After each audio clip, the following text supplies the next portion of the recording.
Hello friends, എല്ലാവരും സന്തോഷമായിട്ടിരിക്കുന്നു എന്ന് വിശ്വസിക്കുന്നു. ഞാനും തരക്കേടില്ലാതെ തന്നെ പോകുന്നുണ്ട് കേട്ടോ.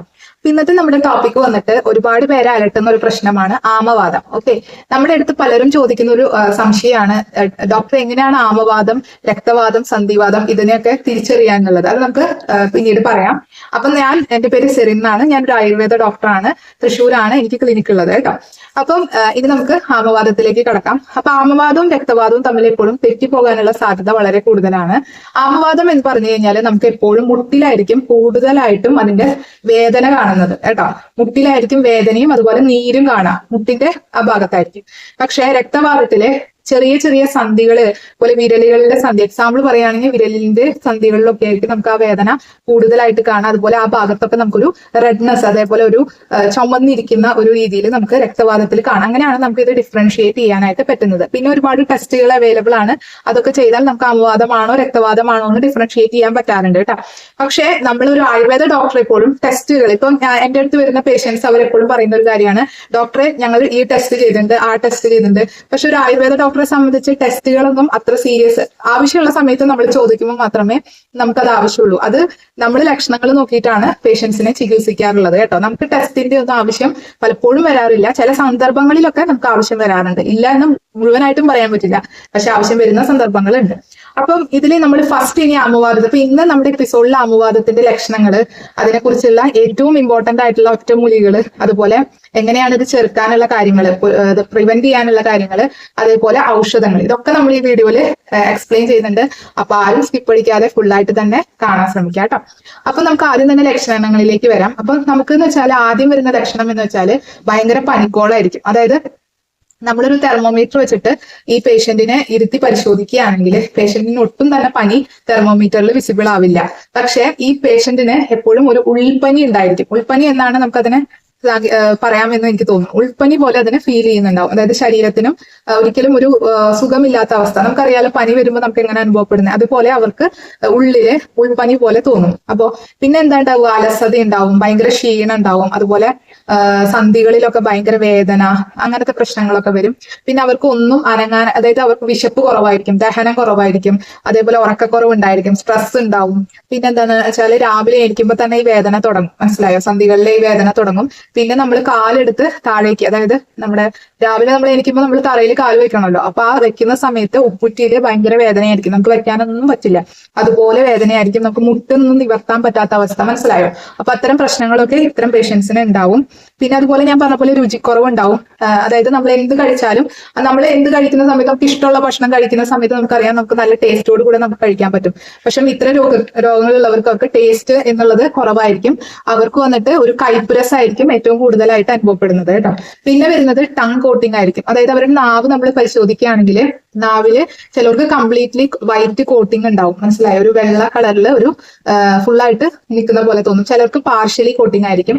അപ്പോൾ അത് പലർക്കും പല രീതിയിലായിരിക്കും കാണാം. അപ്പൊ നമുക്ക് മനസ്സിലാക്കാൻ പറ്റും എത്രത്തോളം ഈ രോഗത്തിന്റെ തീവ്രത ഉണ്ടെന്ന്. ഓക്കെ, അപ്പോ അത് അവരുടെ ഒരു വിസിബിൾ ആയിട്ട് നമുക്ക് കാണാവുന്ന ഒരു കാര്യമാണ്. പിന്നെ തണുപ്പിനോട് ഭയങ്കര അസഹനീയത അവർക്ക് ഉണ്ടാവും. അതായത് നമ്മൾ ഫാനൊക്കെ യൂസ് ചെയ്യുമ്പോൾ വളരെ ചെറിയ രീതിയിൽ തണുപ്പ് വന്നാൽ തന്നെ അവർക്ക് അത് സഹിക്കാൻ പറ്റാത്ത അവസ്ഥ ഇത്തരക്കാർക്ക് വരാറുണ്ട് കേട്ടോ. പിന്നെ ഇതെന്ന് പറയുന്നത് ചെറിയ കുട്ടികൾ മുതൽ വയസ്സായവർക്ക് ഏത് പ്രായത്തിലും നമുക്ക് വരാവുന്ന ഒരു രോഗാവസ്ഥയാണ്. നമ്മളെപ്പോഴും വിചാരിക്കും പ്രായമായ ആൾക്കാരിലാണ്, അങ്ങനെയല്ല. വളരെ ചെറുപ്പക്കാര് 15 വയസ്സ് തൊട്ട് 35 വയസ്സ് വരെയുള്ള ചെറുപ്പക്കാരിലാണ് ഇത്തരം രോഗങ്ങൾ ഏറ്റവും കൂടുതലായിട്ട് കണ്ടുവരുന്നത് കേട്ടോ. പിന്നെ അതിൽ പറയേണ്ടത് ആയുർവേദപരമായിട്ട് പറയുകയാണെങ്കിൽ ഏറ്റവും കൂടുതൽ ഈ രോഗാവസ്ഥ വരുന്നത് ഇതിന്റെ ദോഷം വർദ്ധിക്കുക എന്നുള്ളതാണ്. അപ്പോൾ ആയുർവേദ സംബന്ധമായിട്ട് ആമവാദത്തില് കഫവും വാദവുമാണ് ഏറ്റവും കൂടുതൽ ഇൻക്രീസ് ചെയ്യുന്നത്. അപ്പൊ അങ്ങനെ കൂടുന്ന സമയത്ത് എന്തുണ്ടാവും,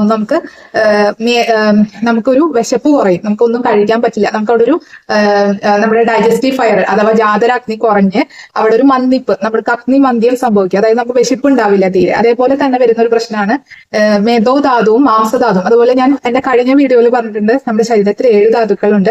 ആ 7 ധാതുക്കളിൽ ഒന്നാണ് മേധോധാതുവും മാംസധാതുവും. ഇത് രണ്ടും ക്ഷയിക്കും. അപ്പൊ തന്നെ നമ്മുടെ ശരീരത്തിന് ഒരു ജീർണാവസ്ഥയാണ്, ഒന്നും ചെയ്യാനായിട്ട് പറ്റാത്ത ഒരു അവസ്ഥയിലേക്ക് നമ്മൾ മൂവ് ചെയ്യും. അപ്പം ഇതൊക്കെയാണ് പ്രധാനമായിട്ടും ആമാവസ്ഥയുള്ള ആൾക്കാരിൽ കണ്ടുവരുന്നത് കേട്ടോ. അപ്പൊ ഇനി നമുക്ക് എന്തൊക്കെ കാര്യങ്ങൾ ശ്രദ്ധിക്കണം. അപ്പൊ മാനസികമായ പ്രശ്നങ്ങൾ, സ്ട്രെസ്, അതേപോലെ ഉറക്കക്കുറവ്, ഇങ്ങനത്തെ കാര്യങ്ങളും ഇങ്ങനെ ആമവാദം ഉള്ളവരിൽ കണ്ടുവരുന്നുണ്ട്. അപ്പൊ നമ്മൾ എന്ത് ചെയ്യണം? ആ ഒരു കാര്യത്തിന്റെ ഇത് അങ്ങനെ വരുന്ന അവസരത്തിൽ നമുക്ക് മെഡിറ്റേഷൻ, അതേപോലെ തന്നെ നല്ല രീതിയിൽ എന്താ പറയാ ബ്രീത്തിങ് എക്സസൈസ്, യോഗ, ഇതൊക്കെ ചെയ്യുന്നത് നമ്മളെ ഒരു പരിധി വരെ ഇതിൽ നിന്ന് മാറ്റം വരുത്താൻ. നമുക്ക് ഒരിക്കലും കംപ്ലീറ്റ്ലി ക്യൂർ ആമവാദത്തിൽ കിട്ടില്ല. നമുക്കത് മാനേജ് ചെയ്ത് കൊണ്ടുപോകാനേ പറ്റുള്ളൂ. അത് മോഡേൺ മെഡിസിനിലും അത് അവർ കറക്റ്റ് പറയുന്നുണ്ട്. അത് മാനേജ് ചെയ്ത് കൊണ്ടുപോകാനേ ആമവാദം ഉള്ളവരിൽ പറ്റുള്ളൂ. പക്ഷേ ഇത് ഹൃദയത്തിനെ വരെ ബാധിക്കാവുന്ന വലിയ പ്രശ്നമാണ്. അതുകൊണ്ട് വളരെ മാനേജ് ചെയ്ത് നമ്മൾ പറയുന്ന ഡയറ്റുകളും ഔഷധങ്ങളും ഒക്കെ കൃത്യമായി സേവിച്ച് പോവുകയാണെങ്കിൽ നിങ്ങൾക്ക് ഒരു പ്രശ്നവും ഇല്ലാതെ വളരെ സന്തോഷകരമായ ലൈഫ് തന്നെ നയിക്കാൻ പറ്റും. പക്ഷെ കറക്റ്റ് ഡയറ്റ്, ഇപ്പോൾ കുറച്ചൊന്ന് കുറവ് ആമവാദത്തിന് വരുമ്പോഴേക്കും നമ്മുടെ പല പേഷ്യൻസും ചെയ്യുന്ന ഒരു കാര്യമാണ് പഴയ ഡയറ്റിലേക്ക് അവർ പോകും. അപ്പൊ വീണ്ടും അവർക്ക് പ്രശ്നങ്ങൾ ഉണ്ടാവാനുള്ള സാധ്യതയുണ്ട്. അപ്പൊ അതില്ലാതെ നമ്മൾ കറക്റ്റ് ഡയറ്റ്, കറക്റ്റ് പറയുന്ന കാര്യങ്ങൾ ചെയ്യുക, യോഗ ചെയ്യുക. യോഗയിൽ ഏറ്റവും പ്രധാനപ്പെട്ട ഒരു വജ്രാസനം എന്നുള്ളൊരു കുറെ രോഗങ്ങൾക്ക് അത് ചെയ്യുന്നത് വളരെ നല്ലതാണ്. അപ്പൊ അത് ചെയ്യുമ്പോൾ ബ്രീത്തിങ് എക്സസൈസും കൂടെ തന്നെ ചെയ്യുക. അത് വളരെ നല്ലൊരു എഫക്റ്റീവ് ആയിട്ടുള്ള ഒരു പോസ്റ്റർ ആണ് വജ്രാസനം. ഓക്കെ, ഇനി നമുക്ക് ഒറ്റമൂലികൾ പരിചയപ്പെടാം. എങ്ങനെയാണ് നമ്മൾ ആയുർവേദം ഇതിനെ കാണുന്നതെന്ന് ആദ്യം പറയാം. ഒറ്റമൂലികൾ പറയുന്നതിന് മുൻപ് നമുക്ക് അത് ആദ്യം പറയാം.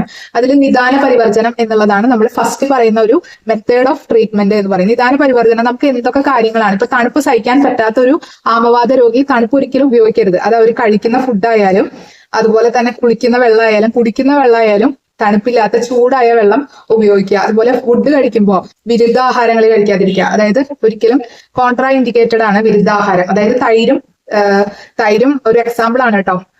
തൈരും മീനും അതൊരിക്കലും കഴിക്കാൻ പാടില്ലാത്ത ഒരു വിരുദ്ധ ആഹാരമാണ്. അത് കഴിക്കുക എന്നുള്ളത് ആമവാദ രോഗികൾക്ക് കഴിക്കാൻ പാടില്ലാത്തതാണ്. അതുപോലെ പലതരത്തിലുള്ള ഫുഡുകളുണ്ട്, വിരുദ്ധ ആഹാരങ്ങൾ. അപ്പൊ അത് ഒരിക്കലും കഴിക്കരുത്. പിന്നെ ചെറുതായി വ്യായാമം ചെയ്യുക. അപ്പൊ ആമവാദ രോഗികളുടെ ഒരു പ്രധാന പ്രശ്നമാണ് അവർക്ക് ഒരിക്കലും ഒരു എക്സസൈസ് ചെയ്യാൻ പറ്റില്ല. അവരുടെ ശരീരം ക്ഷീണപ്പെട്ടു എന്ന് തോന്നി അവരങ്ങനെ ബെഡിൽ തന്നെ ഒതുങ്ങുന്ന ഒരു പ്രവണത കണ്ടിട്ടുണ്ട് പല ആൾക്കാരിലും. അത് ചെയ്യാതെ നിങ്ങൾ എന്തെങ്കിലും പറ്റാവുന്ന എന്തെങ്കിലും, ഇപ്പൊ എഴുന്നേക്കാനാണ് നിങ്ങൾക്ക് പറ്റുന്നത് വെച്ചാൽ നിങ്ങൾ എഴുന്നേറ്റൊന്ന് നിൽക്കുക, അല്ലെങ്കിൽ ചെറുതായി എനിക്ക് നടക്കാൻ പറ്റുമെന്നുണ്ടെങ്കിൽ ചെറുതായി ഒന്ന് നടക്കുക. അപ്പൊ ചെറുതായി എക്സസൈസുകൾ ചെയ്യാനായിട്ട് ശ്രമിക്കുക കേട്ടോ. അതേപോലെ ഫാസ്റ്റിംഗ് ചെയ്യുക. ഇപ്പൊ ഭക്ഷണം നിങ്ങൾക്ക് ഫാസ്റ്റിംഗ് ചെയ്യുന്നത് നിങ്ങളുടെ ഡൈജസ്റ്റീവ് ഫയർ കൂടാനായിട്ട് നല്ലതാണ്. അതേപോലെ കഴിക്കുമ്പോൾ ദ്രവരൂപത്തിലുള്ള ഫുഡുകൾ കഴിക്കാൻ നോക്കുക. ഓക്കെ, പിന്നെ ഞാൻ നേരത്തെ പറഞ്ഞ പോലെ കുടിക്കാനായാലും കുളിക്കാനായാലും ചൂടുവെള്ളം യൂസ് ചെയ്യാൻ നോക്കാം. പിന്നെ നമുക്ക് ചുക്ക് നെരിഞ്ഞിലൊക്കെ ബോയിൽ ചെയ്തിട്ടുള്ള വെള്ളം, അത് ചട്ടി കളഞ്ഞിട്ട്, ഒറ്റമൂലിയാണ് കേട്ടോ. അപ്പൊ ഇനി ഒറ്റമൂലിയാണ് പറയാൻ പോകുന്നത്. ആദ്യത്തെ ഒറ്റമൂലിയാണിത്. ചുക്ക് നെരിഞ്ഞില എന്നുള്ളത് ബോയിൽ ചെയ്തിട്ട് അതിലേതെങ്കിലും ആയാലും മതി. ഞെരിഞ്ഞിലാണെങ്കിൽ ഞെരിഞ്ഞിലെടുക്കാം, അല്ലെങ്കിൽ രണ്ടും ചുക്കായാലും ഞെരിഞ്ഞിലായാലും നിങ്ങൾക്ക് അത് ബോയിൽ ചെയ്തിട്ട് അതിന്റെ ചണ്ടി കളഞ്ഞ ആ വെള്ളം നിങ്ങൾക്ക് ഡെയിലി കുടിക്കുന്നത് ഏറ്റവും നല്ലതാണ്. പിന്നെ അതേപോലെ വരുന്ന ഒരു പ്രയോഗമാണ് തുളസി ഇല, മുരിങ്ങ, പിന്നെ അതേപോലെ കുരുമുളക്. ഇത് സമം ചേർത്ത് നമ്മൾ ആ വെള്ളം ബോയിൽ ചെയ്തിട്ട് തിളപ്പിച്ചാറ്റി കുടിക്കുന്നത്. ചണ്ടി കളയാൻ മറക്കരുത് കേട്ടോ. പലരും ചെയ്യുന്നത് ചണ്ടി അതിൽ തന്നെ ഇടും. അത് ചെയ്യരുത്, ചണ്ടി കളഞ്ഞ് തന്നെ കുടിക്കാൻ ശ്രമിക്കാം. പിന്നെ അതുപോലെ തന്നെ വരുന്നത് നിങ്ങൾക്ക് ശുദ്ധീകരിച്ച അവണക്കെണ്ണ. അവണക്കെണ്ണ നമുക്ക് മാർക്കറ്റിലൊക്കെ അവൈലബിൾ ആണ്. പക്ഷെ ശുദ്ധീകരിച്ച അവണക്കെണ്ണ തന്നെ മേടിച്ച് വാങ്ങി ഉപയോഗിക്കാൻ നോക്കുക. അത് പാലില് കുറച്ച് ഒരു ടീസ്പൂൺ ആണെങ്കിൽ ഒരു ടീസ്പൂൺ ചേർത്ത് രാത്രി ഉറങ്ങുന്നതിന് മുൻപ് കുടിക്കാൻ നോക്കുക കേട്ടോ. പിന്നെ ചില ഔഷധങ്ങളാണ്. നീർക്കെട്ടുള്ള ഭാഗത്ത് നമുക്ക് പിണ്ടതൈലം പുരട്ടാം, കർപ്പൂരാതി തൈലം, അതുപോലെ നീർക്കെട്ടുണ്ടെങ്കിൽ. പിന്നെ അതുപോലെ തന്നെ കൊട്ടൻ ചുക്കാതി തൈലം, ഇതൊക്കെ തേച്ച് നമുക്ക് പുരട്ടാവുന്നതാണ് ആ ഭാഗത്ത്. പിന്നെ മണൽ കിഴി ചെയ്യാം. അതായത് മണല് ചൂടാക്കിയിട്ട് നമ്മൾ കിഴി കെട്ടില്ലേ, കിഴി കെട്ടി നമുക്ക് എവിടെയാണ് വേദന എന്ന് വെച്ചാൽ ആ ഭാഗത്ത് നമുക്ക് മണൽ കിഴി കൊണ്ട് ഇങ്ങനെ കിഴി പിടിക്കാവുന്നതാണ്. ജസ്റ്റ് ഓയിൽ, ഇപ്പൊ പിണ്ടതൈലാണ് നിങ്ങളുടെ വീട്ടിൽ അല്ലെങ്കിൽ മേടിച്ച് വെച്ചിട്ടുണ്ടെങ്കിൽ പിണ്ടതൈലം ചെറുതായി ചൂടാക്കി അതിൽ ജസ്റ്റ് ഡിപ്പ് ചെയ്തിട്ട് നമുക്ക് ഇതേപോലെ ഇങ്ങനെ തൊട്ട് ആ ഭാഗത്ത് ചെയ്യാവുന്നതാണ് കേട്ടോ. അത് വളരെ എഫക്റ്റീവ് ആണ്. അതേപോലെ മുരിങ്ങത്തൊലി ഉണ്ടെങ്കിൽ മുരിങ്ങത്തൊലി കാടിയിൽ അരച്ച് നമുക്ക് എവിടെയാണ് വേദനയും നീരുള്ള ഭാഗത്ത് നമുക്ക് പുരട്ടി ഉപയോഗിക്കാവുന്നതാണ്. അതുപോലെ പിന്നെ ചെയ്യാവുന്ന ഒരു ഇതാണ് കടുകിട്ട് മൂപ്പിച്ച നല്ലെണ്ണ. അത് നമുക്ക് യൂസ് ചെയ്യാവുന്നതാണ്. നമുക്ക് എവിടെയാണ് വേദന എന്ന് വെച്ചാൽ അവിടെ നമുക്ക് ഈ നല്ലെണ്ണ പുരട്ടാവുന്നതാണ്. പിന്നെ അതുപോലെ വരുന്ന വേറൊരു ഒറ്റമൂലിയാണ് മുരിങ്ങയിലയും കടുകും കൂടിയിട്ട് അരച്ച് പേസ്റ്റ് പോലെ ആക്കിയിട്ട് നമുക്ക് എവിടെയാണ് പ്രശ്നം എന്ന് വെച്ചാൽ അവിടെ നമുക്ക് പരട്ടാവുന്നതാണ്. അപ്പൊ ഇതൊക്കെ നമുക്ക് വളരെ ഒറ്റമൂലി എന്ന രീതിയിൽ നമുക്ക് വീട്ടിൽ തന്നെ ചെയ്യാവുന്ന കാര്യങ്ങളാണ്. നമുക്ക് പെട്ടെന്നൊക്കെ വരികയാണ്, ഒരുപാട് നാളായിട്ടില്ല, പെട്ടെന്ന് വന്ന പ്രശ്നങ്ങളാണെന്നൊക്കെ ആണെങ്കിൽ ഇത് നമുക്ക് ചെയ്യാവുന്നതാണ്. ഇനി നമുക്ക് ആയുർവേദ ട്രീറ്റ്മെന്റിലേക്ക് വരികയാണെങ്കിൽ നമുക്ക് വിരേചന ചെയ്യാം, ബസ്തി ചെയ്യാം, അതേപോലെ തന്നെ ഉപനാഹം ചെയ്യാനായിട്ട് പറ്റും, സ്വേദനം ചെയ്യാം നമുക്ക്, അതേപോലെ ധാര ചെയ്യാം, തൈലധാരയൊക്കെ നമുക്ക് ചെയ്യുകയാണെങ്കിൽ വളരെയധികം എഫക്റ്റീവ് ആയിട്ട് വരാറുണ്ട്. പിന്നെ അതുപോലെ നമുക്ക് ഔഷധങ്ങൾ, കഷായം ഏതൊക്കെ നമുക്ക് യൂസ് ചെയ്യാം? അമൃതോത്തരം കഷായം ഉപയോഗിക്കാം, രാസനാദി കഷായം ഉപയോഗിക്കാം, രാസനാ സപ്തകം കഷായം ഉപയോഗിക്കാം. ഗുളിക രൂപത്തിൽ പറയുകയാണെങ്കിൽ യോഗരാജ ഗുഗുല് യൂസ് ചെയ്യാം. അതേപോലെ തന്നെ യോഗരാജ ഗുഗുല് അത് ഓരോ അവസ്ഥ അനുസരിച്ചാണ് വൈദ്യന്മാർ നിർദ്ദേശിക്കുന്നത്. നിങ്ങൾ ഇതെല്ലാം പോയി മേടിക്കരുത്, അത് ഓരോ രോഗാവസ്ഥ അനുസരിച്ച് ഡോക്ടർമാർ എഴുതുന്നതാണ്. അതുപോലെ ആമവാദ രസൌഷധങ്ങൾ നമുക്ക് യൂസ് ചെയ്യാം ഇത്തരം അവസ്ഥകളിൽ. അപ്പൊ അങ്ങനെ പലതരത്തിലുള്ള ട്രീറ്റ്മെന്റുകൾ നമുക്ക് ചെയ്യാവുന്നതാണ്. പക്ഷെ എന്താണ് കറക്റ്റ് ആയിട്ട് നല്ല രീതിയിലുള്ള നിങ്ങൾക്ക് പ്രശ്നങ്ങൾ ഉണ്ടെങ്കിൽ എന്തായാലും ഒരു ഡോക്ടറെ കണ്ട് ഒരു കൺസൾട്ടേഷൻ എടുക്കാൻ ശ്രമിക്കുക. അപ്പൊ നമ്മളുടെ ക്ലിനിക്കിൽ നമ്മൾ ഓൺലൈൻ കൺസൾട്ടേഷനും ഡയറക്റ്റ് കൺസൾട്ടേഷനും ചെയ്യുന്നുണ്ട്. നിങ്ങൾക്ക് താല്പര്യം ഉണ്ടെങ്കിൽ നമ്മളെ കോൺടാക്ട് ചെയ്യാം. ഈ നമ്പറിൽ നമുക്ക് ഓൺലൈൻ കൺസൾട്ടേഷൻ ആയാലും ഡയറക്റ്റ് കൺസൾട്ടേഷൻ ആയാലും 250 രൂപ മാത്രമേ ഉള്ളൂ കേട്ടോ. അപ്പൊ താല്പര്യമുള്ളവർ നമ്മളെ കോൺടാക്ട് ചെയ്യാം. നമുക്കത് മാനേജ് ചെയ്ത് നല്ല രീതിയിൽ കൊണ്ടുപോകാനായിട്ട് പറ്റും. തുടക്കക്കാരൊക്കെ ആണെങ്കിൽ നമുക്ക് ഫുൾ ആയിട്ട് നിങ്ങൾക്ക് ഒരു കംപ്ലീറ്റ്ലി ക്യൂർ ആക്കാനായിട്ട് നമുക്ക് സാധിക്കാറുണ്ട് കേട്ടോ. അപ്പൊ അത്രയുള്ള ഇന്നത്തെ എപ്പിസോഡ് ഇഷ്ടപ്പെടുകയാണെങ്കിൽ ഒന്ന് ലൈക്ക് ചെയ്തേക്ക് കേട്ടോ, സബ്സ്ക്രൈബ് ചെയ്യുക, മറ്റുള്ളവർക്കും കൂടി നമ്മുടെ അറിവുകൾ പറഞ്ഞു കൊടുക്കുക. ഓക്കെ, അപ്പൊ bye, stay happy, stay healthy.